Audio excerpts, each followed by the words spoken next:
Brent, what's your current walkout song? I know it was previously Jurassic Park. Has it changed from anything? Yeah, it's now it's MC Hammer's "Too Legit to Quit." Classic song. I remember dancing to that as a kid growing up in the family. Just too legit to quit. So it's it's good.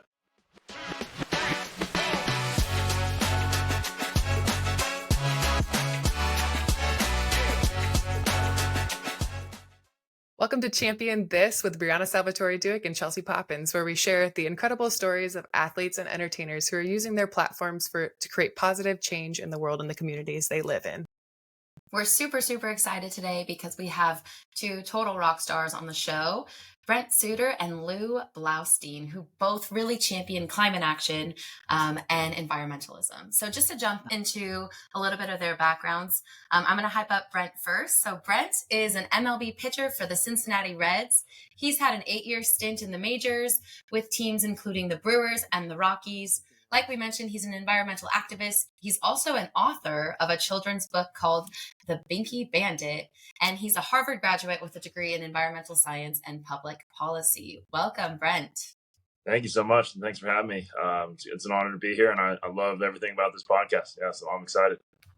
And next we want to hype up Lew. Lew Blaustein is the founder of EcoAthletes, an organization whose mission is to identify, inspire, and equip athletes to speak out on climate change to a variety of audiences, from fans to elected officials. He's also the host and CEO of the Green Sports blog. He's the president of LBS Green Solutions, and he has an MBA from NYU with a bachelor's from Rutgers. Welcome to the pod, Lew. It's great to be here, guys. Well, so good to have you both. I'm excited to hear more about your guys' stories and your journeys. To start off, let's kick it to Brent and dive a little bit more into your background for listeners.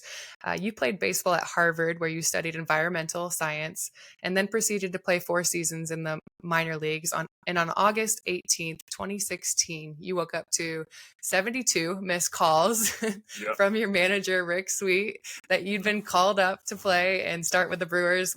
What was that moment like for you? Yeah, it was surreal. First of all, I was really embarrassed that my phone was under my laptop and trapped, so I couldn't hear it and hear the vibration. Embarrassed that I missed that many calls, but he called me up, or when I called him back, he was like, "Where the heck you been? You're not starting for me tonight. You're starting against the Mariners tomorrow with the big club." I was like, "What?" And I looked back, and my wife was crying, tearing up, and we just had such a celebratory moment. And then it was like, wait, our flight's in 4 hours. We need to pack up our life and go to Seattle here. So ended up going to the field, packing up all my stuff, getting our stuff packed up at the house, and then flying to Seattle. And whirlwind of emotions. The next 24 hours was incredible. Tons of texts, tons of celebration, but also like, hey, I got a big time lineup I need to face tomorrow. I need to hold my own. And so it was a lot of nerves, a lot of excitement.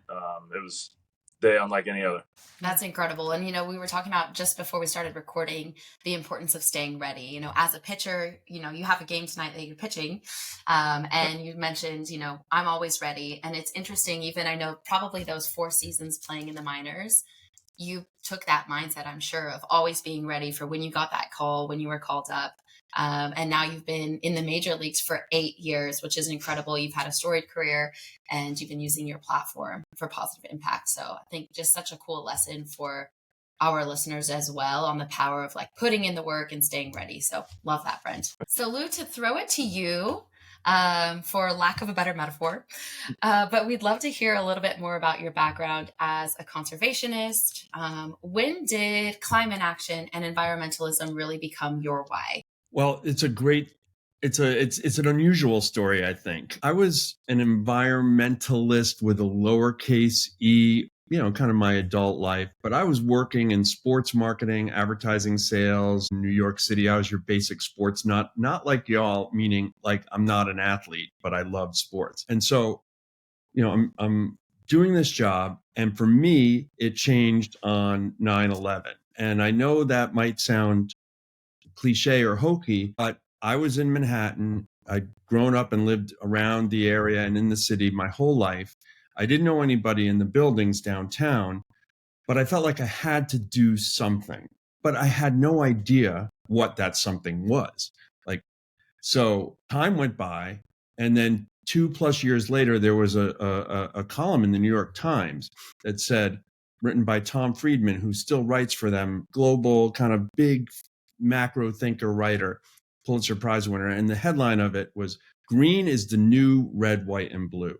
And he was writing in the context, right, of the Afghanistan war and the Iraq war, and how we in the US were 4% of the world's population, 25% of the world's energy use, and we were fueling the wars on terrorism that we were fighting. And so in a patriotic action, it came to me patriotically. I went out and changed my light bulbs, got a hybrid car when it was brand new, 90% vegetarian. And I'm like, now I want to work in green, because personal virtue, so-called, isn't going to get it done. And especially then, as I started researching it, I started learning about climate, and I started to see the kind of geopolitics of the entire world and the energy systems that we are using to power the world coming together in this massive kind of need for change. It's a way to provide for all of us on this planet in a way that allows us to live a healthy life and not be in a climate weathered, deprived world. And so it went from 9/11 to being a climate and environmental activist, to quitting my job and starting a consulting company about how to help companies go green, and then eventually to EcoAthletes. And I just want to say one thing here is that EcoAthletes, a key part of the EcoAthletes story is Brent Suter. He doesn't even know this, but he was the first person I called when I had this idea of starting a nonprofit to help athletes lead climate action. And because I had interviewed Brent for my blog about this stuff. And I said, "Brent, we got this idea of EcoAthletes. He's a major league ball player. He's not going to do it." He's like, "Oh yeah, I'm in." And then I knew we had it. So Brent, I have to thank you for that. Pleasure. My pleasure. He's like, my the first time in hearing it. Yeah. Humble reaction. But to tie you in as an eco-athlete, Brent, I'd love to hear a little bit about why you're so deeply rooted in environmental advocacy, and how and when that passion for climate action developed. What was the catalyst? Yeah, I grew up loving nature, loving plants and animals, but I was watching An Inconvenient Truth in 2006, the year it came out. My mom checked it out from the library, we watched it, and I was like, gosh, what's going on Go here? moms. Yeah, right. Yeah, library moms for the win. But yeah, so from that point on, I was like, it was on my heart. I knew I wanted to study in college and make whatever I did in life kind of at least partially or centered on environmental causes. Yeah, since 2006, so I guess that's almost 20 years ago, 18 years ago. So yeah, studied in college, been trying to use the platform in baseball to, for environmental activism and action. That's great. Yeah. And Lew, you kind of touched a little bit on your why for starting EcoAthletes, or I guess a little bit of the how in contacting Brent first, which is really cool to kind of bring it full circle, have you both on the pod today. But can you talk to us a little bit more about EcoAthletes and kind of what is the mission of the organization, how you believe athletes can play a role in influencing culture and driving positive change, particularly around the climate? So kind of the why of EcoAthletes came from writing a blog about the green sports world called Green Sports Blog, or greensportsblog.com for those of you who haven't read it. I started that in 2013. And in writing about it, and no one else was doing this at the time, I started to interview athletes. Brent, one of them. And many of the athletes who were environmentally active, right? They were doing e-waste recycling drives. They were doing plastic ocean waste removal campaigns. And I would ask them, what about, talking about climate change? That's kind of, in my mind, a natural extension of their environmental work. But many of them said, no, I don't do that. And I'm like, why not? And the same three obstacles kept on coming back. Those being, it's too sciencey, and I don't feel comfortable talking about science, a science topic about which I know little. It's too political. I don't want to get in the weeds of politics. And the one I get the most nowadays is that I'm going to get hammered on social media for being a hypocrite because I fly all over the place for my sport, and my personal carbon emissions are through the roof. And I would think to myself, I know how to kind of rebut those criticisms. I know what to say to at least neutralize, if not flip, a critic who's open to having a real discussion. Some people are not, as we know. And the more I thought about it, the more I thought, you know what? There needs to be an organization to help environmentally minded athletes and active athletes to get off the sidelines when it comes to climate change. Because given the scale of the crisis, the urgency of it, and the scale of the opportunity for real climate action at scale, we have to do this yesterday. And athletes are the most influential humans on the planet, like way more influential than like actors, rappers, pop musicians, whatever the Kardashians are. They're like, athletes are it. And can we find the Billie Jean Kings, the Arthur Ashes, the Muhammad Alis, the Colin Kaepernicks, the Megan Rapinos of the climate movement? That's what EcoAthlete. That's why we formed EcoAthletes. That's fantastic. That's so cool that you guys lean into those. I say controversial. It doesn't need to be controversial, but those controversial, polarizing conversations that are kind of political, and then bringing on Brent Suter as one of the EcoAthletes. Brent, have you faced any of these kind of same issues, same pushbacks? Do you have any stories of people, like, since you stepped on that platform advocating for climate change, has there been any people pushing back on you, calling you a hypocrite? Are there any similar stories to what Lew's talking to? Yeah, for sure. A lot of teammates and people I've run into have disagreed or just kind of not given it the time of day or kind of the same thought process I did, which, we just kind of, I end up telling them what my thought process is. I explain some of the science to them, trying not to get, nerding out on them, but trying to talk about the science, and they hear it. But, sometimes it changes. The thing you can do is just plant seeds of like, that's interesting. I'll look into that. I've never won a debate of climate and just been like, oh yeah, he's an environmentalist now. Like, You're like, nailed it. Right? It takes time. You gotta plant some seeds and then fertilize those things. But yeah, it's definitely run into the conflicting ideas and then how to incorporate those ideas into your life for sure. And yeah, I get called a hypocrite. I mean, I fly on planes all over it's not like I'm living the cleanest footprint life. But I try to be dedicated to it every day, and my actions and my words, and hope that plants some seeds too. I love that. I think that you being so relatable helps other people helps that topic be more approachable, and for people to ask those types of questions, because a lot of times they don't feel comfortable asking those types of questions because they're kind of loaded questions sometimes, or because they don't have the answers, they're not educated, they don't want to feel stupid when talking to someone who's advocating for those kind of things. And so I think you're the perfect person to be on that platform talking about this change, this topic. Man, yes. For sure. I think even about my own journey as an athlete, Lew and Brent, in deciding to join EcoAthletes, I also felt very ill-equipped, and all of those kind of three major hurdles that you mentioned, like those in my head, even though I've worked at UNESCO and I've done a lot around impact and understand the role of sports, I think that climate piece for me, even though I was passionate about it, just kind of felt a little bit more difficult to really walk into and embrace my role in that fight.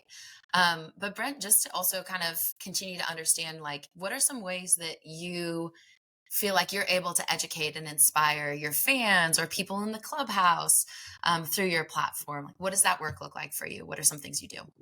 Yeah, honestly, the best way it happens is I have this Tupperware and reusable bottle that I take everywhere to prevent single-use plastic and paper waste. So I just get questions about why you do this, and then I talk about part of it is the convenience. It separates my hots and colds, and the bottle's really nice and big and icy and cold water. But really, the main reason I do it is save waste. They go, and tell me more, and then we get in a conversation. And they're like, and then I'm like, seed planted, or something like that. So check. Yeah. But that's the best way it happens. It was inquisitive, talking about, what the heck are you doing that for?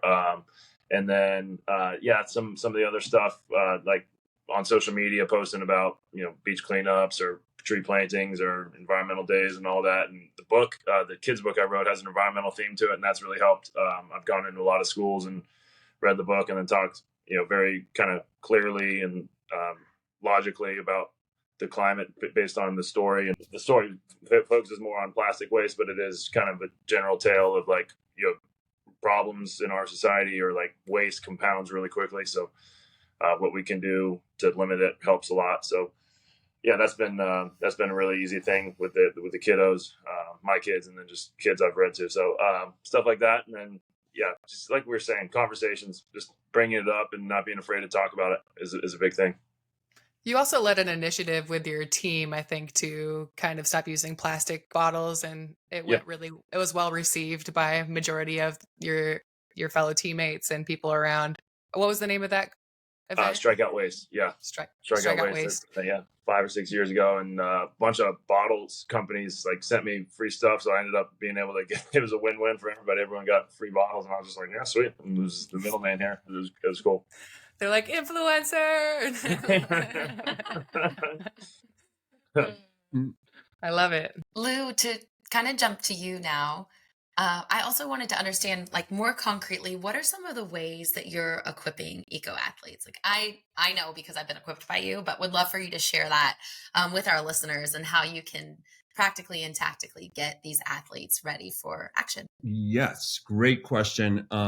So we right now, you guys, Brent and Brianna, are 2 of 157 now EcoAthletes champions from around the world, professionals, Olympians, a growing cadre of NCAA student athletes. No one from Iowa State yet, Chelsea. So if you know of anybody, a Cyclone. I do. I know an Audie Crooks. I know a lot of Cyclones. All right. So we'll talk offline. So what we do, our mission is to inspire and coach athletes to lead climate action. And then to answer Brianna's question, how do we go about doing that? We provide them, those 157 champions, with the tools to advance from climate curious or climate shy, right, to climate leader. And they come to us all along the spectrum, and so what we do, those tools are the ways that we help move them in the right direction. The tools include community, providing a network and connection, because a lot of athletes say, I don't feel confident talking about climate. I'm alone on my team. I'm alone in my sport, and it's scary, and I don't know what I'm talking about so much. And we provide community chats, initiatives, programs. And so you're not alone if you're an EcoAthletes champion. Then we provide social media content, because a lot of champions say, I don't know what to talk about on social when it comes to climate. There's so much mis and disinformation out there. And so we say, follow our hashtag climate comeback, because we are behind in the climate game. We need to make a comeback. And who makes comebacks? All y'all do. Athletes do. Dentists don't. Well, yes, a molar impacted, that could be big, but not in the same way an athlete does. And so that we help them with social media. Then we help with mentorship in terms of career coaching for green and green sports careers. Then we provide an education under mentorship, climate education, and how to communicate on climate, overcoming those obstacles. And then the last two are thought leadership. Now, let's say you're a champion and you're ready to get out there and talk. We put you on podcasts. Wow, we're on a podcast right now. We get you to conferences. We get you on panels. We also get the champions on traditional media, and our champions have been interviewed on ESPN, BBC Sports. Brent's been on BBC, also recently on NBC Sports, TSN in Canada, etc. And then finally, endorsements, and included now in college sports, NIL, green companies, green brands connecting with green or athletes who are leading on climate. So that's how we do it. Yeah, that's great. I can speak to even just my own experience and Lew, the great work of EcoAthletes. And I know I feel like so much more confident now with so many of the tools that have been provided through EcoAthletes. And I think in the same respect, like having a team behind me and us all being unified behind this cause. Brent, on that note, I know, you have the EcoAthletes team in your corner. Are there any other MLB players or any other teammates that you feel like really have partnered with you in this journey as well, and that you feel like you can kind of, yeah, that's my guy over there on the Giants who also has my back, and I know he's doing the good work and we can support each other. Yeah, what do those partnerships look like for you? Yeah, for sure. Big kind of connector is Chris Dickerson. He started Players for the Planet, and it's pretty league wide. There's probably, I would say, average of 2 guys on each team in the big leagues that are Players for the Planet. So yeah, it's its own little community within the community kind of thing. And Hunter Green on the Reds is a great Player for the Planet and great partner that I've been. I knew him before coming to the Reds, but it's been really great to be with him, get to know him, and get to kind of partner on some things. We're going to do some cool things this summer, so that's been really fun. But yeah, throughout the league, a bunch of guys, Longoria, like Giancarlo Stanton, some guys are Players for the Planets, and it's Players for the Planet, excuse me, just one planet. But yeah, it's been really fun, and it's a good community. I went down to the Dominican a couple times, and so a lot of the Dominican players like Nelson Cruz, Robinson Cano, Ahmed Rosario, Willie Adames, who was my teammate at the time too, showed up, and we cleaned the beach up and had a cool event the next day. So it's been really fun. It's a cool community of people who care, guys who care, want to do something about it. That's really cool to hear, with all the things that you guys are doing, and for people on your platform and that are so visible to the fan base. I think in one of your interviews, you said 65 to 70% of people follow sports. So the things that athletes do, I think, is so vital to climate change and climate advocacy. It's one thing to speak it. It's another thing to actually do it. I would love to hear how you and your wife, Erin, are actively doing that in your own home with your kids and kind of raising children around the same mindset and values and morals. How do you guys do that? Are there anything specific that you guys do around the house? Yeah, composting is a big thing that my kiddos have fallen in love with. So we have a composter, that one of those things that rotates, and so I'm like, I boys, just got one today. Yeah, it's a game changer. In preparation for the pod, Chelsea was like, I just got inspired listening to all these interviews with Brent and Lew, and so I bought my compost stuff. I'd been holding back, and all it took was to listen to your guys' interviews, and I was like, this is telling me to spend a couple bucks on a compost bin outside of my house. Yeah. No, it's great. It composts so much faster than just the stable or like the land-based one. So it's really good investment. But we go out there, we put the waste in, spin it, and we shred like cardboard to help get some of the browns in the compost, because it needs like 2 to 1 at least browns to greens. So we do that. That's been really fun. We go outside and we planted some trees back there, and we have woods back there. So we explore, like just getting in touch with nature is a really big thing for us. And then drive an electric car, use reusable grocery bags, they have their own water bottles that, we don't really have any plastic water bottles in the house. So just teaching them how to use the reusables and stuff like that. And we're going to put solar panels on our house later this year, which would be a big energy boost for our green boost for our house. So a lot more we could do, but those are kind of like the starting points that are great. Our kids are 5 and 2, almost 2, so they don't quite get it yet, but we have some easily brainwashed at this point in time. They're easily right. Yeah, so good. It's been environmental books, like reading them. I love the Earth books and stuff like that. It's been a good touch too. I love that. Speaking of values, so something that you have mentioned is faith is a big part of your journey as an athlete. You're a Christian. I would be really curious to hear how that plays into your view and your role as an environmentalist. I know like faith is important to me as well, and that's informed a lot of my work in this space, but would love to hear from you, like what that means to you and how that informs that work. Yeah, for sure. It's central to it. God gave us this, like you said, I'm a Christian, so I believe God created this planet for us to, have dominion over, but also take care of. And so I feel like abuse of the environment is kind of going against God's will and his desires. It's a huge central tenet of my environmentalism, probably the most important thing to me in my life. And then we're also talking to our kids about that. We treat Jesus as if he's one of our family. We're always bringing him up, always talking about him, and it plays into our environmentalism as well, our care for the planet. But it's a huge piece of it. And like we were saying off camera before, it's unfortunate that for some reason being pro-climate can polarize you into think like people think you're this anti-God, or just like not the more that religion gets pulled into the politics of conversations. It's an unfortunate happening that's happened here in America, is probably as well as internationally, but it's just not how I approach climate at all. It's all faith-based, God-based, and saying, hey, we got this gift of a planet, and I want to be part of the solution of taking care of it and have it be healthy for our kiddos, and instead of having it be wasteful or abusing it. So it's a huge part of my life for sure. Mm-hmm. And you're like very uniquely placed as well. I think being a person of faith, also maybe like even some of the audiences that you're reaching and you're helping to speak towards and educate, maybe bringing them along in this climate journey in a way that might, you might be able to push the needle for them to actually say, oh, okay, like this is related to my faith. This is something I can get involved in. So being able to even share that message around your advocacy work in a way that might be able to reach a new demographic of individuals who share your same faith, which I think is awesome. Lew, wanted to throw it to you. I have a question for you. In terms of messaging around climate action, how important to you is taking a hopeful tone in this message? Or how do you think, not only having a hopeful tone, but like, what do you think is the best way that athletes can message around climate action in order to actually drive meaningful change?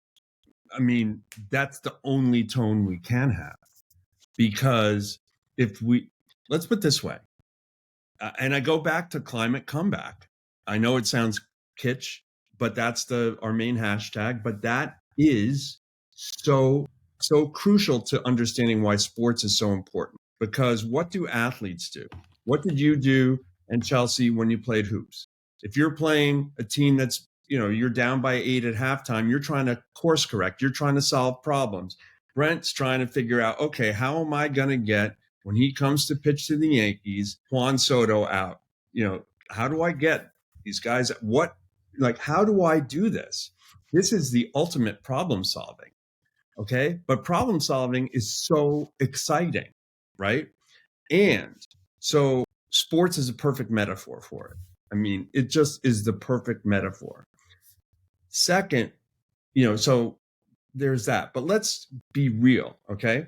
The problem is immense. We are in a crisis moment. However, we have the technology, we have the ability to forestall the worst and even a good chunk of the climate problems that the future could have if we don't act.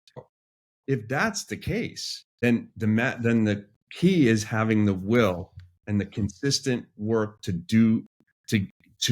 get the will to be able to solve the problems. To answer your question specifically, we emphasize solutions. Just like if you're behind in the game, how do you get back into it? So one example is with our most recent EcoAthletes Hall of Famer, the induction of a fellow named Kyle Clark, who played ice hockey at Harvard and then in the minor leagues. But unlike most ice hockey players or athletes, he's also an aeronautical engineer. And he would, on minor league bus trips from places like Portland, Maine to Halifax, Nova Scotia, sketch out planes, electric planes. Fast forward 22 years, he's the CEO and founder of a company called Beta Technologies that has 2- and 4-seat electric planes in the air as we speak, and is saying in 5 years he'll have planes that can go from New York to Los Angeles with 25 seats, i.e. enough to have an NHL hockey team on it. Electric, zero emissions planes. So when people say, you guys are hypocrites, my answer is, wait a minute, we don't want those emissions just like you don't want those emissions, but we have to do our job. How about we work to, accelerate progress and demand for electric aviation and zero carbon aviation? The technology is out there. Will you join me, Mr. or Mrs. Critic, in this effort? Something like that.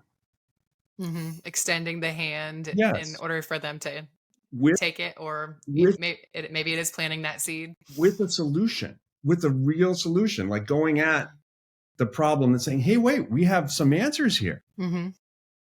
Yeah, I love that. I think that message of thinking about being down in a game, me playing Chelsea Poppens' team in Switzerland, we're down by 20 because she was playing on the best team. And she definitely lost. No.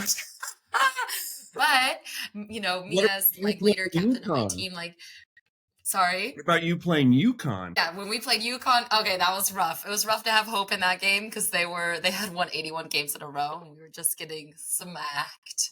But nonetheless, really that metaphor, that like visual of how can you basically like inspire the hope of, no, we can win this. Like, this is what we need to do to overcome this challenge to win the game. And this is how we can inspire and get your teammates fired up as a leader, as a captain. And it's kind of that same heart posture kind of as an advocate for the climate, like you mentioned. And I love that, Lew. I think it's really beautiful and telling. I think in displaying that it's not an untouchable cause, it's not insurmountable, I think is so vital in those conversations. And to lean into what you're doing, do you have any upcoming projects or initiatives that you guys are doing that listeners should be on the lookout for this upcoming year? So this year we have two that are new. One is we're going to be doing something around the 2024 Summer Olympics in Paris, as we have now 6 champions are qualified for the Olympics, and we could have as many as, depending on how the trials, we have 20 to 25 potential. So we're going to be doing some Olympic related programming that will be available to all of the champions. So you don't have to be an Olympian. You don't have to play an Olympic sport. You can be retired. Everybody can be involved. So that is, be on the lookout for that really soon. And then we are wading into politics, but not by recommending a candidate. We are going to start with an initiative called Vote Climate. Vote like your climate depends on it. And so vote for the candidates that represent you and your values, who will forward climate positive solutions. As a nonprofit, we can't endorse candidates and we don't want to get into that business, but we certainly can advocate for people to exercise their vote for the climate. The issue doesn't get enough attention with all the other stuff that's out there, and we need to put it out there in a very positive, solutions-oriented way. That's all that we do at EcoAthletes. Brent and Lew, this is a question for both of you, but through some of your work, maybe we'll start with you first, Brent. Do you have any examples of kind of seeing positive impact through some of your work, or maybe it can even be a personal anecdote of like a teammate or on a macro scale? You can kind of take that question however you want. But Brent, I'll kick it to you first. Yeah, it's a great question. Certainly in Milwaukee, there was a good, really good kind of aftershock of me being kind of the strikeout waste environmental activist. And then the Brewers ended up creating like an eco labor council or eco council with business leaders around the city. And they're doing some really cool stuff. And that was actually as I was on my way out, but that was like really cool. Like, okay, the Brewers are like bought in enough to bring leaders in Milwaukee together and really do maybe some systemic changes to their ballpark in Milwaukee. So that was really cool. We had a really cool like education program that was going on in Milwaukee that reached a lot of youth, and there's some really cool stories coming from that as well. And then here in Cincinnati, it's been coming back home and playing for the hometown team, and people kind of like maybe knowing who I was or whatever, but then like saying like, oh, this guy's for the environment and all that. I've gotten some really good just like coming back home. I've gotten some really cool like stories and like connecting and really being encouraged to speak out about climate and do things for the climate. And I would say with the Players for the Planet, there's been a really good momentum for guys joining, maybe in small part to me and my, what I've done with Players for the Planet. So some really cool things have gone on, but like I said, there's always more to do. There's always more on the horizon, more that I should be doing and want to be doing. But I also have to, like you said, get Juan Soto out at night and stuff like that. So there's a time and commitment I can afford to it, but just I can't go crazy with it. But there's only 24 hours in a day. You said it. So it's definitely, it's been cool though. It's I've been really blessed to have this platform and be able to speak on things like climate and underprivileged youth. So I'm very fortunate. That's great. And Lew, what about you? Do you have any stories of the impact that you guys are driving? Any examples of conversations you've had with people receiving your message? My gosh, the hard thing is picking out one. because the one thing that this job has done for me personally, and it's to work with people like Brent and Brianna and the EcoAthletes champions. And this is going to sound like it's just truth. They are the most inspirational people I have ever worked with. And what they're doing in whatever ways they're doing it in terms of speaking out on climate, acting on climate, sometimes in ways that are uncomfortable, is just phenomenal. I'm going to just cite one, and this is going to shortchange everybody else, but I'll just shut one example. Her name is Jordan Marie Daniel, now her married name, Jordan Marie Whetstone. She's a long distance runner, a marathoner. She's of the Lakota Nation, Native American, Indigenous peoples advocate. She has done just a myriad of programming to show the impact of climate degradation and the fossil fuel industry's attempts to go through native lands. She led a youth run from North Dakota, from the Dakota Access Pipeline to Washington, D.C. That's inspiration. Wow. So that's just one example. So cool. Brent, I want to just super quickly, I know we're talking a lot about climate here in this podcast, but you did mention some of your work and your passion for underserved youth. Can you quickly just speak a little bit about kind of why that's important to you and some of the work you're doing in that space as well?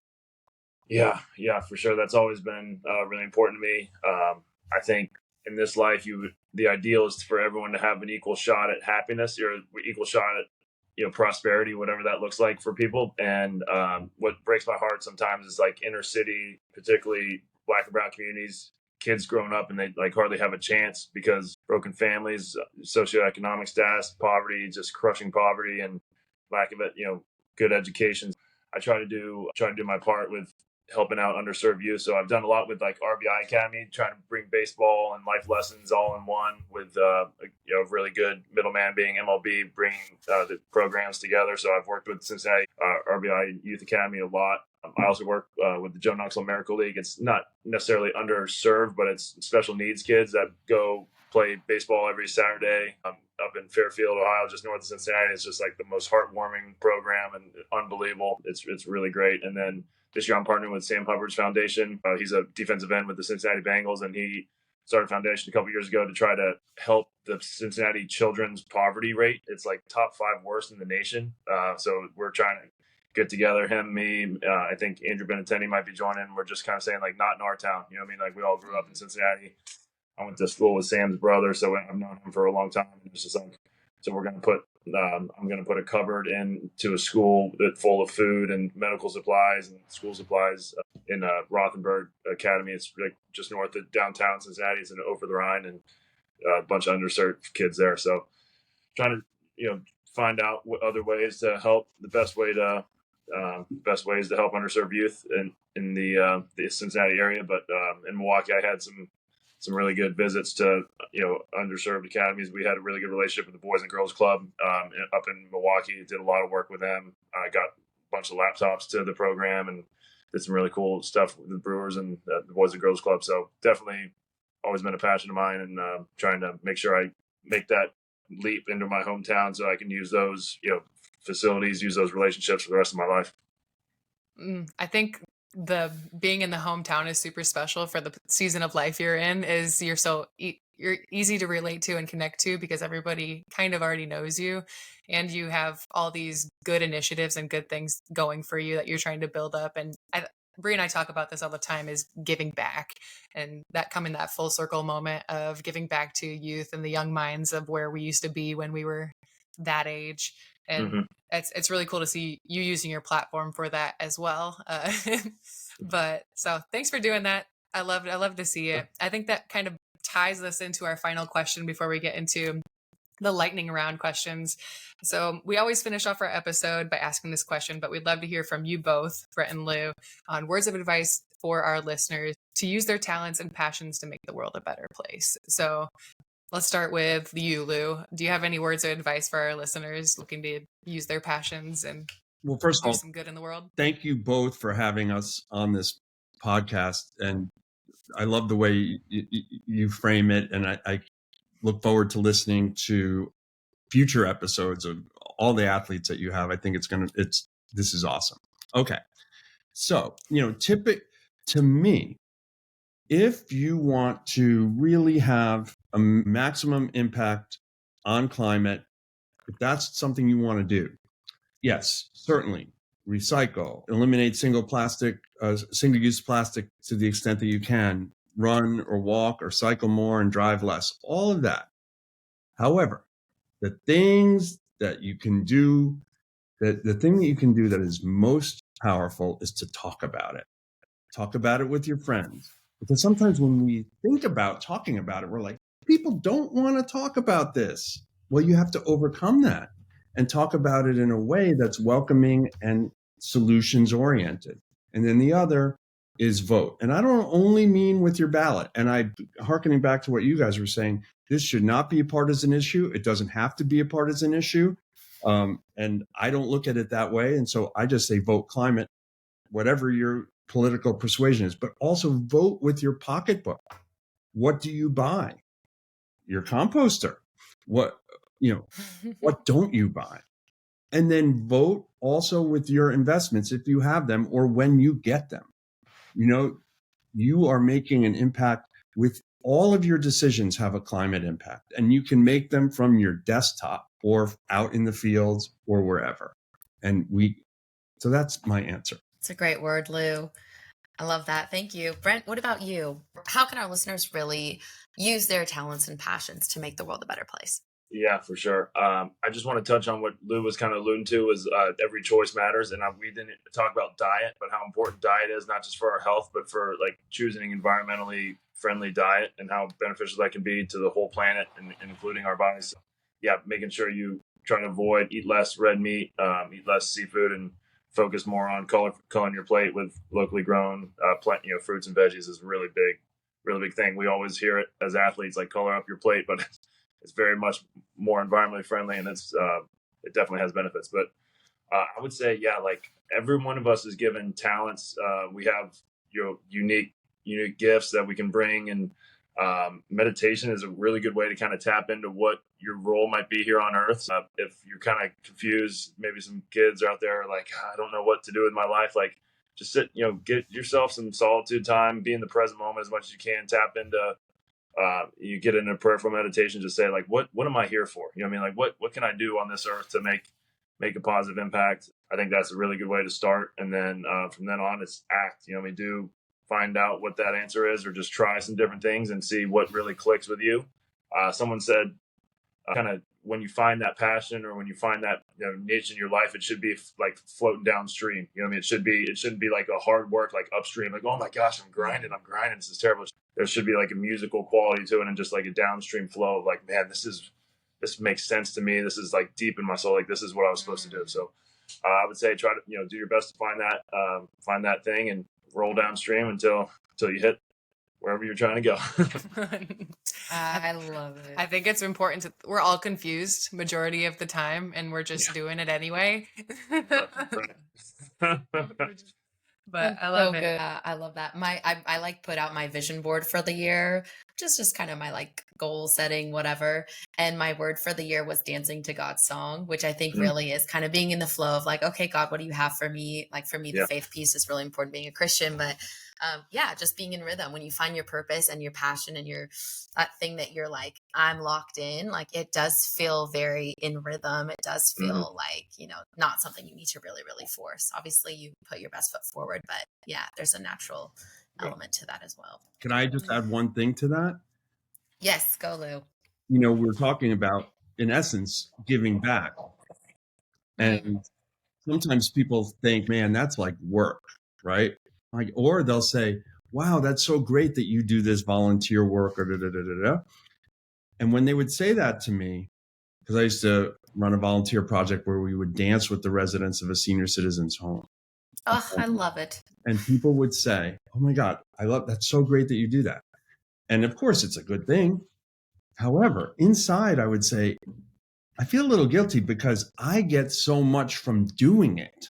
Like, I feel so good when I come out of that place. And this place is places, people in their 90s and hundreds and over 100, and they're near the end of life and it's not easy and all of this, but they are inspiring, and you come out of there and you feel great. So when you give, you actually get more back, which seems paradoxical, but it's true. I think that goes in tandem with Olivia Ho, who we just interviewed, and she's a CEO of Give and Grow, and she had talked on that same topic of when you give, you grow, and like you just, I mean, it's a continuous cycle of giving in order to like receive at the same time. But I think that takes us into our lightning round. Boom. We're going to get some real sound effects for that. Yeah, voila. Yeah, this is what we have in the meantime. Okay, so these are quick questions. You get 30 seconds each to answer. First question, Brent, what's your current walkout song? I know it was previously Jurassic Park, and has it changed from anything? Yeah, now it's MC Hammer's Too Legit to Quit. Classic song. I remember dancing to that as a kid growing up. My family just too legit to quit. So it's it's good. It's not that I'm like shunning the Raptor nickname, because that was like my nickname with the Brewers a lot, the Raptor. But just kind of, it kind of run its course, and I didn't want to have to like talk to people like all these questions like why Jurassic Park, and I'm like, well, in Milwaukee it was this. I have kind of new chapter, new walkout song. Love it. That's a great pick. Lou, next question. What's the most epic sporting event you've ever attended? Was it a UConn Huskies women's basketball match or something else? I know you're a big Huskies fan. I'm a big Huskies fan, but I would have to say, for me, it was Game 7 of the 2003 American League Championship Series when Aaron Boone hit a home run in the bottom of the 11th to win the pennant for the Yankees over the hated Red Sox. Not to, of course, the next year the Red Sox got the Yankees, but we won't talk about that. I was at game, and the Yankees came back from a 5-2 deficit in that game, and it was like Yankee Stadium was literally shaking. It was incredible. That sounds powerful. I've experienced similar things at Hilton where the crowds get so loud you can't hear people call the play, and you're just like, what? And you're just out there doing your thing. Right. That's phenomenal. All right, Brent, what? It's different when you're in the crowd. It's interesting. It's so different when you're in the crowd versus when you're playing in a game like that. Yeah, in the crowd, you're just yelling, whatever comes to mind. All right, for our next question, Brent, besides yourself, who is your favorite baseball player? Who is the GOAT? Ken Griffey Jr. was always mine growing up. He probably still is. Yeah, he was my guy. Loved watching his highlights. Loved the backwards hat. His absolute tanks he was hitting. So great plays out in the outfield. He was my guy. Inspires the look today. Yes, for sure. Rocking that backwards hat. We love it. And a Cincinnati Okay, Lou, next question. Sorry, go ahead, Lou. He's a Cincinnati kid, right? Yeah. I actually went to the same high school. So that was really cool. Oh, that's awesome. So Lou, next question. What is your favorite climate action initiative you've been a part of, or even something unique that you really like? My favorite climate action initiative that I was a part of was, and Brent knows this organization, it's called Citizens Climate Lobby. And they are, speaking of, advocate nonpartisan climate forward legislation. And the group is incredible. They have chapters all over the country and actually internationally, but mainly in the US. And we would go to Congress and lobby for specific pieces of legislation. My member of Congress, senators, both parties, and it was really inspirational to see so many people we were all volunteer lobbyists and who were giving of their time and their passion to show their electeds who work for them what they want to see. It was really cool. That's great. So before we had this podcast, we actually asked some people on our story if they had any questions for you, Brent. And so one of them came from Dean Schneider, and actually 1.5, there's like 2 questions. First is, what is your favorite park to play in? And second, is there a batter who you hate pitching to? Feel free to shout anybody out. Right. So favorite park playing is Great American Ballpark in Cincinnati, but since that's the hometown park now, the one we're playing at now, San Diego, probably Probably number 2. It is. That's a great amazing. ballpark. Oh my Yes. gosh, just an amazing city. Like, I'm looking out at like the Navy base with the ocean right here. It's amazing. And it's like 69 and sunny every day. It's crazy, but this is a great park. Person who I least like facing, Nolan Arenado's typically been like the thorn in my side guy. He's hit every pitch I throw for some type of extra base hit in my career. So he's really good. And there's a bunch of others, but he always comes to mind. I love that. Great answers. Well, Brent and Lew, it has been an absolute Great. pleasure having you both on the pod today. We're so grateful for your time. I think this conversation was super inspiring for me and for our listeners as well. For our listeners, we will link all of Brent and Lew's social profiles to our show notes, so you can follow along their journeys, get involved with EcoAthletes, get involved with the great climate action and social initiatives of Brent as well. But yeah, we would love to help you connect and support what our amazing guests have been doing today. And thank you so much again to you both for your time. It's been a pleasure, like we said. Thank you. Thank you. It's been great. Really appreciate it.